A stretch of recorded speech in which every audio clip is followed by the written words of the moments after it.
Sambil menunggu kereta, tiba-tiba ada ibu-ibu yang sedang hamil besar menghampiri mereka dan menyodorkan uang ke bro.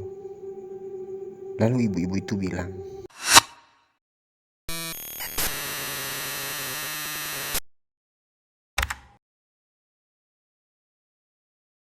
"Selamat datang di Mistis Sejenak. Sebelumnya terima kasih sudah mampir ke sini. Pada video kali ini saya mau menceritakan kisah mistis seseorang yang mempunyai kisah mistisnya di Gunung Merbabu. Dan ini part yang pertama. Sebelumnya bagi kalian yang belum bergabung atau yang belum subscribe, ayo subscribe sekarang agar tidak ketinggalan cerita dari saya selanjutnya. Penasaran dengan ceritanya?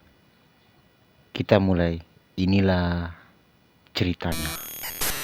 Pada November 2007, Bro Egi, Rahma, Ade, dan Agus merencanakan pendakian ke Gunung Merbabu. Mereka pun berkumpul bersama dan membicarakan masalah transportasi, budget, dan tanggal keberangkatannya. Hasilnya, mereka memutuskan untuk berangkat pada tanggal 24 November 2007. Mereka berlima ini berasal dari Bogor. Mereka berencana akan berangkat ke Semarang dengan menggunakan kereta api. Ongkos dari stasiun Bekasi ke stasiun Poncol Semarang ya kurang lebih sekitar 22.500 per orang. Jam 12 siang mereka bertemu di titik pertemuan yang sudah disepakati. Dan alhamdulillah semua menepati janjinya datang tepat waktu. Setelah mengobrol-ngobrol sambil menunggu bus, mereka pun berangkat ke stasiun Bekasi jam 1 siang. Keadaan saat itu baik-baik saja. Mereka sampai di stasiun Bekasi pada jam 2:30 sore. Mereka pun memesan tiket kereta api. Sambil menunggu kereta, tiba-tiba ada ibu-ibu yang sedang hamil besar menghampiri mereka dan menyodorkan uang ke bro. Dan ibu-ibu itu bilang, "Mas, mau mendaki ya? Ini ada uang buat masnya, buat nambah-nambah di perjalanan." ucap ibu-ibu itu. Dan si bro ini kelihatannya kegirangan. Dan dia bilang, "Wah, makasih banyak Bu. Alhamdulillah." di situ bro sambil tersenyum pas menerima uangnya yang berjumlah 700.000 itu. Namun uang itu langsung direbut oleh Egi dan uang itu dikembalikan lagi kepada ibu yang tadi. Dan Egi bilang, "Ini Bu uangnya, saya kembalikan. Uang kami cukup kok." ibu itu pun menjawab, "Gak apa-apa mas, buat masnya aja dan teman-temannya. Gak apa-apa."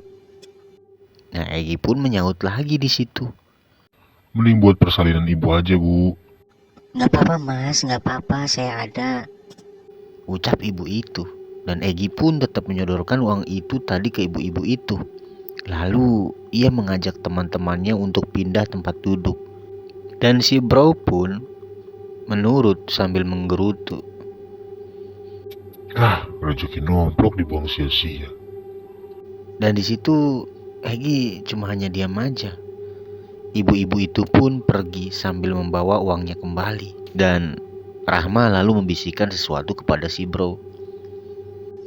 "Duit wadal itu bro, ingat kita mau mendaki." Ucap si Rahma itu. Dan si bro hanya terdiam dan sedikit kecewa. Setelah itu tidak ada pembicaraan apa-apa lagi. Singkat cerita, jam sudah menunjukkan pukul 3:30. Tapi kereta belum juga datang. Dan si bro bertanya lagi ke si Egi. "Ji, gimana kereta belum datang? Lu beliin gak tiketnya?" Ucap si bro. "Kempes kali bannya." Ucap si Egi. Dan si Agus. "Bro, masih kesel tuh uangnya melayang." Rahma, Ade, dan Agus pun tertawa. Belum selesai tertawa, akhirnya kereta yang mereka tunggu-tunggu pun datang.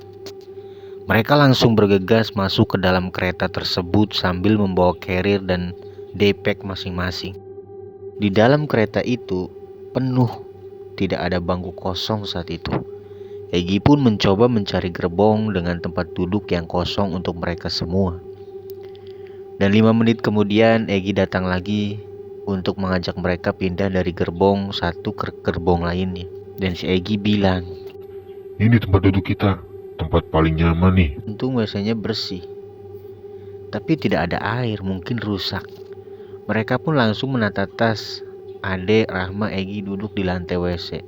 Sementara si Bro dan si Agus ini berdiri di depan pintu WC sambil melihat jalan dan pemandangan. Singkat cerita, jam 2:30 pagi akhirnya mereka sampai di stasiun Poncol Semarang. Dengan rasa lelah mereka turun dan langsung menghampiri warung untuk ngopi-ngopi.